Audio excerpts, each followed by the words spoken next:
Niki wonten penantang kula fikih Kiai Marzuki.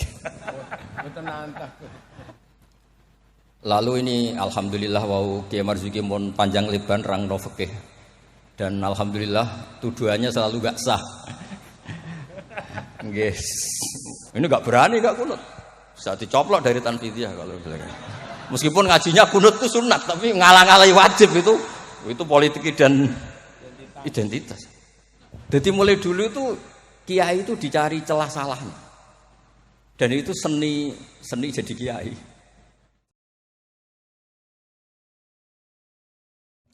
Assalamualaikum warahmatullahi wabarakatuh.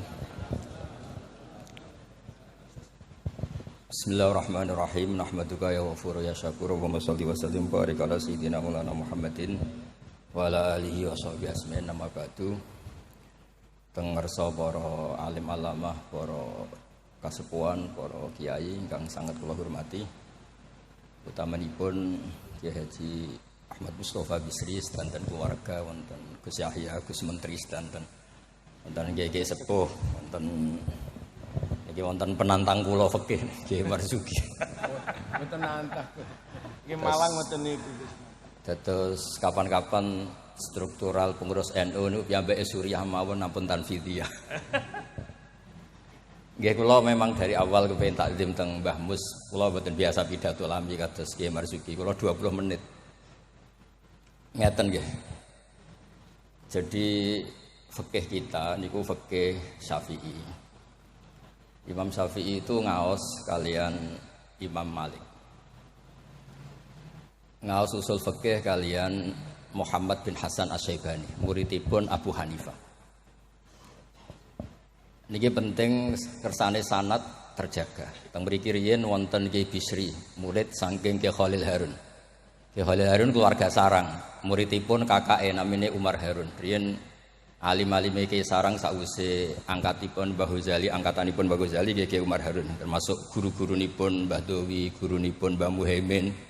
Sedanten keluarga kula lasem nate ngaos Mbah Umar Harun, termasuk buyut kula kandung namanya Mbah Dimyati. Lalu ini alhamdulillah wau Kiai Marzuki mun panjang lebar rangno fikih. Dan alhamdulillah tuduhannya selalu gak sah. Nggih. Kula matur alih Gus Samtong, Kiai Marzuki senane gak ngesano sembelian, kula bagian sing ngesano. Karena kalau ndak ada khilaf itu kasihan umat. Kalau umat ini ndak ada khilaf itu jadi repot. Sebab itu teng pondok-pondok diajarkan kitab namine Mizan Kubro, wonten kitab Qalyubi Umairah. Itu logika yang dibangun itu kecuali mut'ah. Kalau mut'ah itu kita sepakat haram semua. Karena kalau kamu tidak mengharamkan malah kemecertok kepingin. Jadi haram mawon lah. Ngeten kalau logika yang di kitab Mahali. Ini kitab kesukaan keluarga sarang. Di Dualiyah pasti diajarkan kitab Mahali. Misalnya dzabihah atau masalah salam, masalah sujud. Itu mesti ada kaul awal, kaul tsani, kaul tsalis. Dan itu ada pandangan yang enggak bisa dibantah. Misalnya sujud. Sujud itu ya normalnya ya umur itu an asjuda ala sapati azumin. Saya diperintah Nabi ini sujud melibatkan 7 anggota. Al-jabhah wal yaden wal rukbaten wal qadamen. Sudah 7 kan? Tapi Imam Syafi'i itu sempat ngeper. Ngeper itu ya mulai ragu. Wayah tamilu kata beliau, ikhtimal juga yang syarat pokok itu jabhah. Karena Nabi pernah berdoa itu sajadalaka wajhi, bukan sajadalaka wajhi wa yadi wa rukbati wa qadami. Tapi saya sepakat sama Kiai Marzuki, nek sampean kemen sah mujma' alaih anut Kiai Marzuki. Nek sampean kepengin dadi kiai sing apian anut kula. Terus kula baleni nek kepengin mesti sah niku anut Kiai Marzuki. Nek aku pengen dadi kiai apian anut kula. Kiai apian kuwi model dongane Allahumma illam akun ahlan an ablugha rahmataka fa rahmatuka ahlun an tablughun. Karena kalau fikih ini tidak dikhilafkan, apalagi kalau kita ngaji Sawi, tafsir Sawi. Itu Jalalan dikarang oleh orang Syafi'i tapi disarai oleh orang apa? Al-Maliki. Itu sudut pandangnya luas sekali. Oke, saya ulang lagi, sudut pandangnya luas sekali. Dan kita misalnya semua di sini termasuk Mbah Mus, sanatnya itu sama. Karena indukan di sini itu akhirnya kita ngambil Mbah Hasyim. Mbah Hasyim sejarah yang mudah ditulis niku ngaos kalian Kiai Mahfud Termas.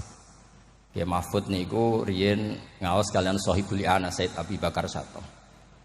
Wau Kiai Fakih Miftah niku keluarga saking Mbah Mas Kumambang niku riyen nggih radi rivale Kiai Hasyim. Terus Kiai Fakih niku penentang Mbah Hasyim dalam bab kentongan. Terus sing Mbah Hasyim nate berpikir harame kentongan, sing Mbah Fakih bilang kentongan niku napa? Halal.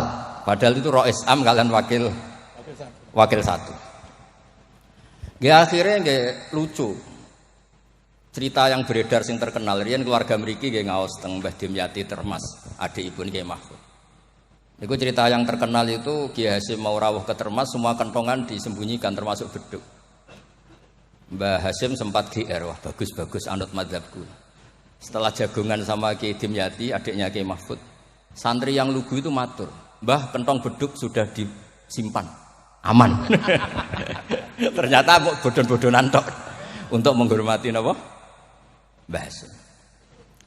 Lalu karena logika yang dibangun itu orang seneng Mbah Fakih Mas Kumambang. Niku senajan to NU lah gitu tetep ngaku kentong.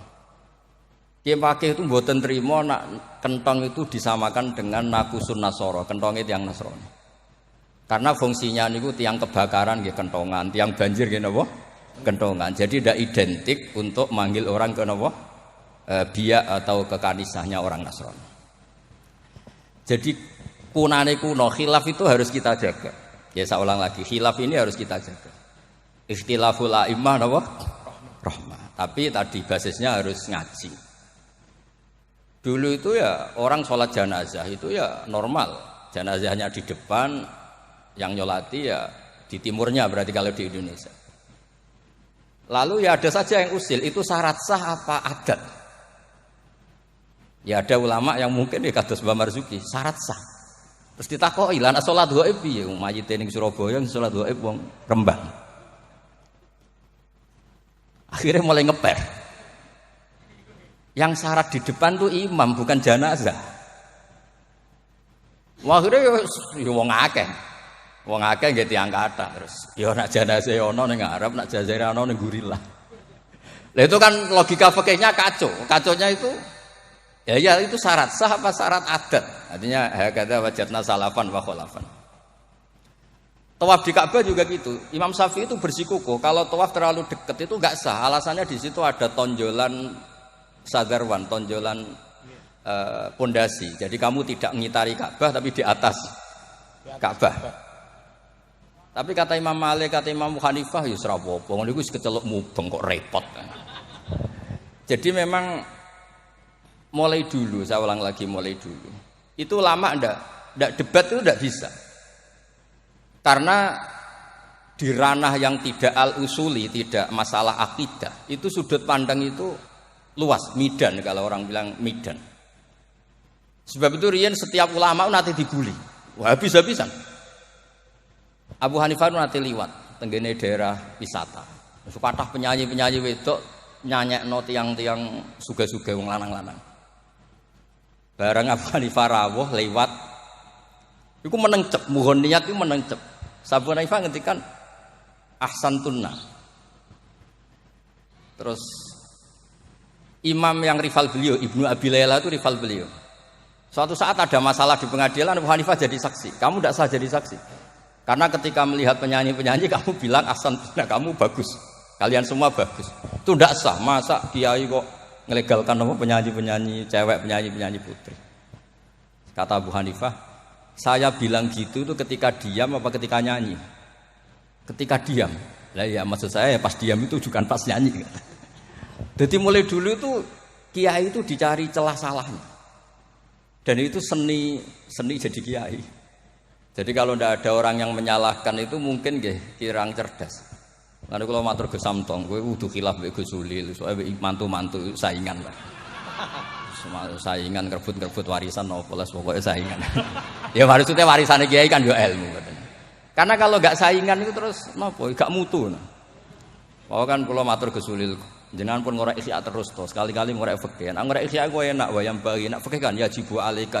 Jadi tersangka, baru kayak jadi tersangka itu terus kuat. Kula nu senengane maca fikih. Karena dengan baca fikih itu orang menjadi terkhitabi oleh Allah taala. Nek sampean maca tasawuf untuk fasilitas, dosa gede di sepuro. Kowe dosa kaya apa delok raine Pak Marzuki sepuro, ora raine iku tasawuf. Fikih mboten. Oh, fikih niku ekstrem. Dunia ora iso diwaris durunge utang dibayar, termasuk utang haji ning Allah taala. Wis pokoke ditersangkakan, tiang niku ditersangkakan. Ora kober. Benten nak ngaji tasawuf. Makanya terus kula niku nak sakniki kan tasawuf itu beredar di mana? Kula ora disusah. Iku golek para pangeran, apa golek terapi. Karena kula niku sering Gus kula nyuwun ngaji hikam. Takrib ya takrib. Mboten Gus hikam.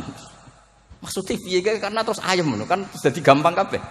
Nak fikih kados Pak Marzuki mau takbir diaudit. Oh, apa wis salah. Lah tasawuf mboten guya-guyu eling pangeran wis koyo wali ngene kan penak.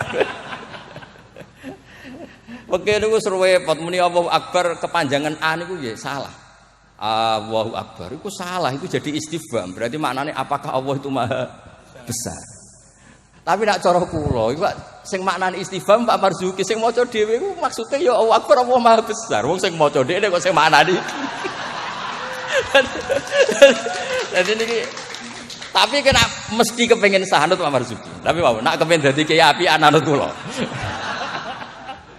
Kula niku saking senenge kalian umat Rasulullah sallallahu alaihi wasallam, saking senenge. Niku kitab mazhab apa saja kula waos.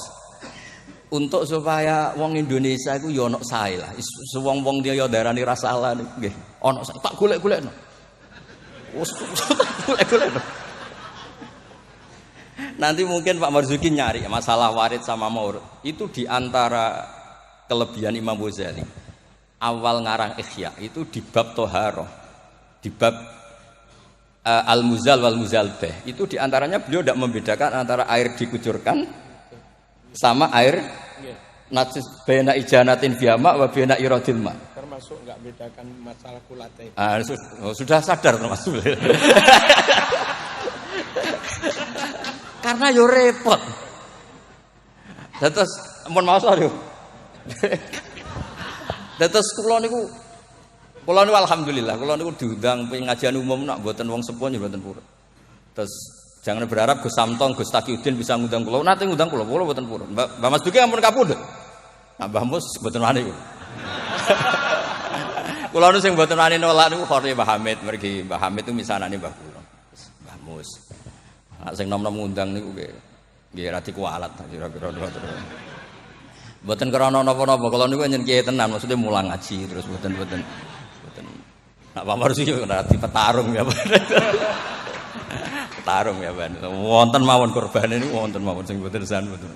Tapi itu saya lah, memang ilmu harus Jadi kalau misalnya tawaf tadi. Tawaf itu banyak ulama yang mengatakan betul bimanzilati sholat, tapi ya ada se-ekstrim banget kayak sehingga Said Muhammad itu punya bab namanya tawaful haid. Tawaful haid, tawafnya orang yang haid. Padahal tawaf itu kan harus suci. Tapi masalahnya kadang pas dia haid, pas harus tawaf nopo? Ifadah. Itu banyak ulama yang mengatakan ya sudah tawaf saja. Tapi nunggu waktu yang mepet. Nah, karena mepet ini penting untuk ilah hadid darurat. Nah, ternyata beliau juga sudah baca, tapi beliau tadi gak mau cerita.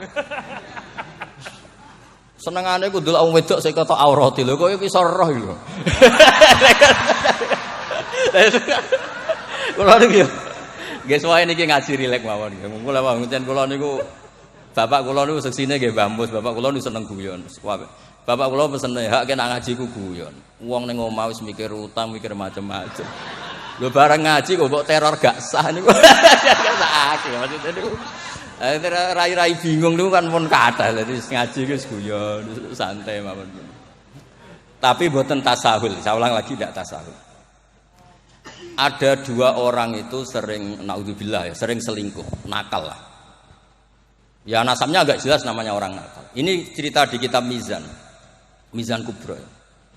Setelah dengar kabar orang itu sampai datang ke Rasulullah Ya Rasulullah, kita berdua ini sudah nikah. Itu Nabi jawabnya itu qad kharaja min sifahin ila nikahin. Ini sudah keluar dari status perzinaan menuju apa? Nikah. Dan Nabi tidak bahas masa lalunya. Sehingga dalam tradisi Jawa itu di fikih wali itu anut Syafi'i, tapi orang ngungkit itu anut Hanafi. Maksudnya begini, produk putri yang tidak dari nikah sah itu kan tidak bisa intisab ke bapaknya. Jadi di bab ini anut Syafi'i, si bapak ilegal ini tidak sah jadi apa? Wali. Tapi mengapresiasi nikah bagaimanapun itu cara keluar dari sifat, keluar dari status perzinaan. Satu-satunya cara misalnya gini, hari Ahad itu masih selingkuh, sekali malam Senin itu nikah, berarti status baiknya adalah qad kharaja min sifahin ila nikah. Jadi ilmu itu banyak dan sudut pandang itu banyak, karena ya tadi fikih itu masalah furu'iyah. Ada ulama yang agak kritis, tapi ya gimana gitu. Misalnya begini, pelanggaran tertentu itu sanksinya itqu raqabah, memerdekakan budak. Kalau tidak bisa lagi begini, terakhir puasa 2 bulan. Nah ulama ini ngerti si pelanggar ini raja kaya raya. Tujuan sanksi itu kan memperberat. Kalau disuruh merdekakan budak gampang sekali karena dia orang kaya, maka sanksinya langsung disuruh puasa 2 bulan. Alasannya yang namanya sanksi itu yang kira-kira orangnya itu kapok. Ini kalau sekedar terkait uang, itqu raqabah itu gampang sekali. Apalagi kalau misalnya mun ngantem mriku mawon ben gak kulino ngaji umangan pun. Niku mungkin anu sampean. Sama lagi, misalnya di kafaratul qatli yang khata' atau kafaratul yamin. Fakafaratu tamu asyarati masakina seterusnya atau apa sajalah. Kan biasanya kafarah itu sosial dulu. Saya ulang lagi, biasanya kafarah itu sosial dulu, merdekakan budak. Jadi budak itu kan tidak enak betul. Jadi budaknya kiai aja agak enak, apalagi budaknya orang nggak soleh itu tidak enak betul jadi budak. Sehingga semangat Islam semua kafarah itu bentuknya itu itqu raqabah. Tapi si raja ini kaya raya, kalau disuruh merdekakan budak atau ngasih makan 10 orang miskin, etam itu mudah sekali. Sanksinya puasa saja biar kapok. Karena dia cara pandang tujuan sanksi itu bikin kapok. Agak masuk akal. Tapi banyak ulama yang cara pandang ini ada jumlah muqtaridah sedikit. Saya dulu sering sowan Mbah Mus, yang paling saya kenang itu nasihat ini. Nak jare badolah, wong loro, nak rawali yo sering nyetel radio. Jadi pilih aja itu kalau instingnya tidak insting wali ya pengalaman, apa? Karena fatwa fikih itu butuh tajribah, butuh pengalaman. Begini. Merdekakan budak itu bagus, menguntungkan yang dimerdekakan. Enggak penting yang merdekakan ini mudah apa enggak. Semangat Islam itu menguntungkan orang lain ini enggak penting. Saya ulang lagi ya. Kalau ulama yang pertama tadi, Ba'duhum itu. Kalau disuruh merdekakan budak atau ngasih makan orang miskin kan mudah sekali bagi orang kaya raya. Sanksi yang berat dia disuruh apa? Puasa. Masuk akal dari segi pelanggar ini. Dari segi pelanggar ini, tapi dari segi sosial menguntungkan mana? Merdekakan budak apa puasa? Budak. Merdekakan budak. Lah sekarang Islam tuh lebih berkeinginan merdekakan budak apa berkeinginan ngasih sanksi orang ini? Merdekakan budak, falak tahamal aqobah wa ma adraka mal aqobah fakku raqabah. Akhirnya ini jadi ulama yang minimalis. Dibully jauh sekarang. Makanya kata ulama yang wali, wis to ora usah dipikir urutane ning Quran ngono ya ngono, ora usah dipikir. Ini jenis wali. Yang jenis peneliti, semangat Islam itu merdekakan budak. Ketika Pak Marzuki naik langsung maju. Kula niku sering delok beliau, tapi panjen petarung niku. Angger fatwa niku ana korban. Tadi petarung. Ya bagus lah, memang fikih itu butuh munazik itu petarung. Supaya ilmu itu hidup, bukan petarung yang tadi pakai santet, pakai apa enggak. Memang ilmu lah. Ya dulu itu sama ingat debatnya Mbah Mun sama Basal itu kalau guyon gini, kiai gede nak diundang ning desa ku apike teko ta ora. Ana sing bilang ya apike teko lah sakake wong desa. Tapi survei membuktikan apike ora iku kan jobe kiai cilik. Dimbat pisan mbek kiai gede. Lah itu kan harus ada sudut pandang itu. Terus ada apa? Lah iya makanya kan yo rono pas orang ngaji kan iso. Sing ora pas salam templek lah kok angel temen nerangno. Lho kan kalau kula niku ngalami, kula jare wong akeh ra kiai gedhe, nek diundang teng desa mboten purun. Tapi teng kiai desa kula sering niliki. Oh seksine kathah pangeran lah, nek kurang akeh. Kurang top, kula ayu sen akbaru zadah seksine pangeran. Kula sering niliki kiai desa kula tiliki. Termasuk nyun sewu kadang kula betani terjemah UI, kula sukani Ibris, kula sukani terus kula sukani kitab-kitab akidah Mbah Sakur akidah. Karena tadi, nah aku teko muludan ning desa, kas musolae muk pira. Terus digo nyangoni kiai ketua Tanfid Jawa Timur. Oh, iku ngentekno kotak yakin. Iku ra merakyat iku. Lah nek alasane tawadhu istilii pas ora ono salam templek. Ya istilii diaturi. Mboten iki mboten sok-sokan suci, mboten iki cerita mawon. Artinya sudut pandang itu selalu ada. Kula cerita bolak-balik. Kula nate diundang manakiban mboten teko. Tujuan kula lho kiai cilik mangan daging arang-arang untuk salam aku teko. Tenan kula mboten teko, ketemu kiai sing teko. Matur nuwun Gus gak teko, Gus. Aduh aku gak lakon katanya. Aduh aku gak lakon. Loh kalau saya datang jatah saya ketewu sempol mesti teng kula. Mbak-mbake untuk suwiran-suwiran niku. Lah maksudnya niku ijtihad. Jadi ijtihad itu mau ndak mau. Mulane kula niku sirine kenapa kula diundang Gus Ipul ora teko wis Pak Marzuki wae ini wajatahe Pak Marzuki. Dados kedah mikir lah. Karena memang ini ranah ijtihad. Saya ulang lagi ranah. Saya berkali-kali bilang. Ijtihad itu sudut pandangnya itu banyak. Ada orang saking senengnya Nabi itu sowan Nabi terus ingin melihat wajahnya Nabi. Itu bagus namanya kangen ya sowan. Banyak juga sahabatnya enggak mau sowan, alasannya ganggu. Lho kok seneng Nabi duwe keluarga, gak ada istri, gak ada cucu, amen mbok sowani terus kapan ngurus keluargane. Banyak juga. Ada sahabat yang suka melihat wajahnya Nabi sehingga kalau sifli wajah Rasulullah secara fasih bisa nerangkan. Ada yang ditanya sifli wajah Rasulullah langsung nangis.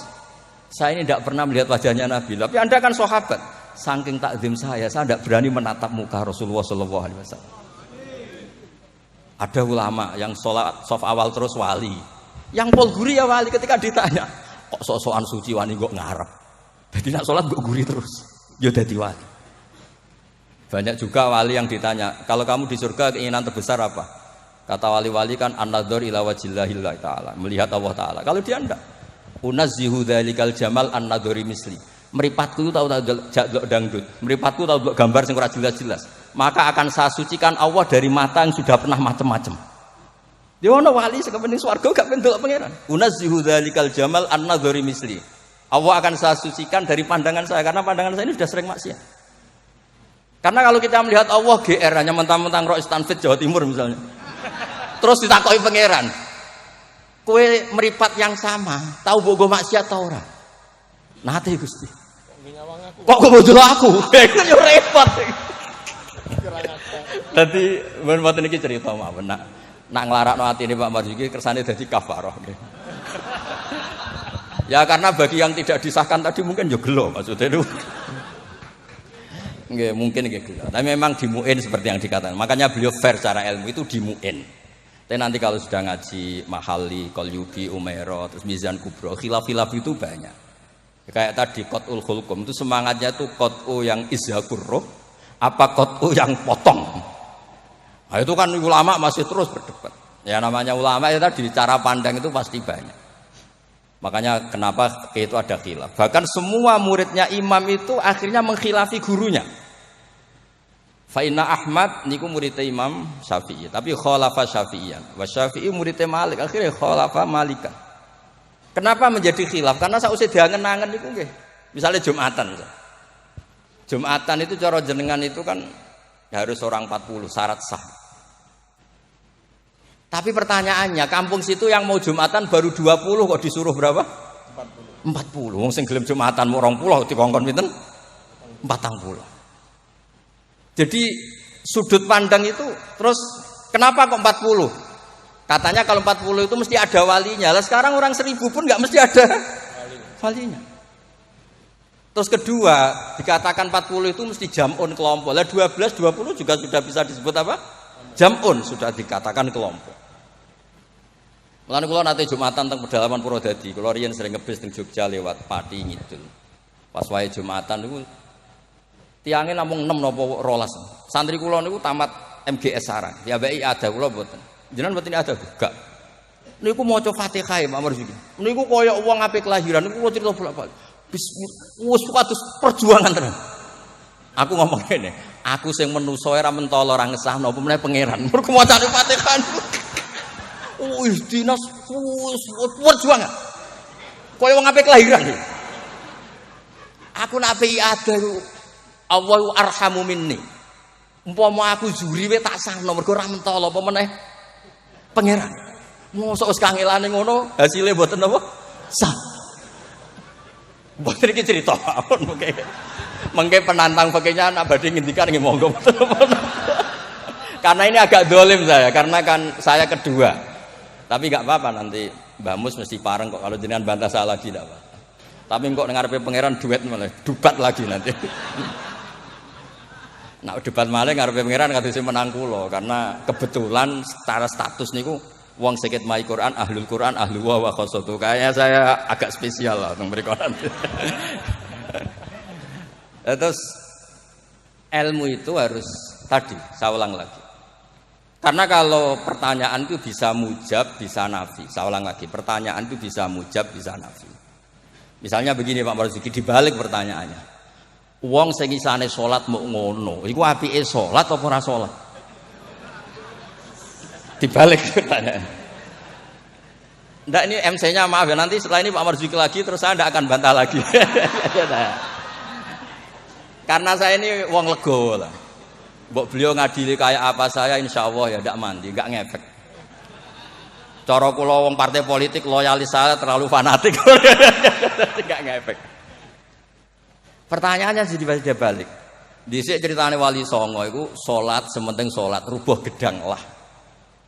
Ya saya ulang lagi, orang yang belum bisa sholat sempurna, itu apike sholat apa mboten? Sholat. Sekarang dibalik Pak Marzuki. Orang yang baca Fatihah tidak benar, kita bisa mentakhrij, takhrij cari solusi. Anggap saja itu wiridan. Kalau Fatihah kan wajib pakai tajwid. Tapi kalau dianggap kalimah thayyibah, kan kalau orang tidak mampu Fatihah kan penggantinya itu enggak niat maos Quran. Enggak niat maos Quran. Setuju nggih? Dihitung aurat mawon pengganti Fatihah sehingga tidak harus pakai apa? Tajwid. Maksudnya boleh, wae kula niku piye apian, mun tak golek-golekno. Tapi ampun mutah lho, kalau mutah mang kula sepakat lah. Kalau yang ngoten-ngoten niku pun kula niku apian, mun bab ngoten niku apian. Kula niku sinau niku tenanan, kula nak sinau nganti nangis. Lho kula niku nyuwun sewu niku mboten sombong. Saya itu di rumah, takokno tangga-tangga kula. Niku nak mangan nggih sithik, pakaian nggih sederhana. Kula niku isin sampeyan ketemu pangeran gara-gara kecelok wong alim salami templek diciumi tangan terus sampeyan tak takoki pangeran. Nang iku tok hasile. Kula niku gadah sanad saking bapak. Bapak nanti dawuh Mbah Hamid Pasuruan. Kan Mbah Hamid itu sepupunya mbah saya dari keluarga Lasem. Ketika beliau dihormati sedemikian rupa oleh banyak orang itu, lho cung aku saleh, nggo salehku dhewe ngadepi pangeran kok untuk donya iku hisabe rak repot. Makanya terus Mbah Hamid ngomong ketika dhuwit wong dikekekno, ben hisabe iku ringan. Lah kula nggih ngoten sakniki ngalami wong hormat sedemikian hormat. Tadi kula niku bangun pondok iku ora niat pondok kula ben gedhe, ngirangi dosa. Mergo wong nyumbang ya rada kacau, nak 100 juta nggih pondok Gus, jenengan 1 juta.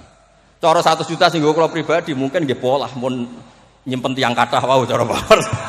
Wong nyumbang ya rada suudon mek kiai kan niki 100 juta Pak Marzuki pondok nggih jenengan 1 juta. Cara diwalik nggih wau ngabsen rodo sing makmum wau cara beli. Jadi wong nyumbang itu alhamdulillah kok ora dinakalan niku. Lah akhirnya untuk mengkafaro itu ya kudu dibangun wong pesene kan nggih napa? Pondok. Jadi mulane sirrul ulama, rahasiane ulama itu bangun pondok pancen ngilangi dosa. Pancen kan nganggo pondok. Lah nek simpen kan suatu saat kamu tergoda. Gua ayo apa-apa ya kan gitu. Nah, terus menyangkut tadi yang madhep ngalor tadi Pak Marzuki.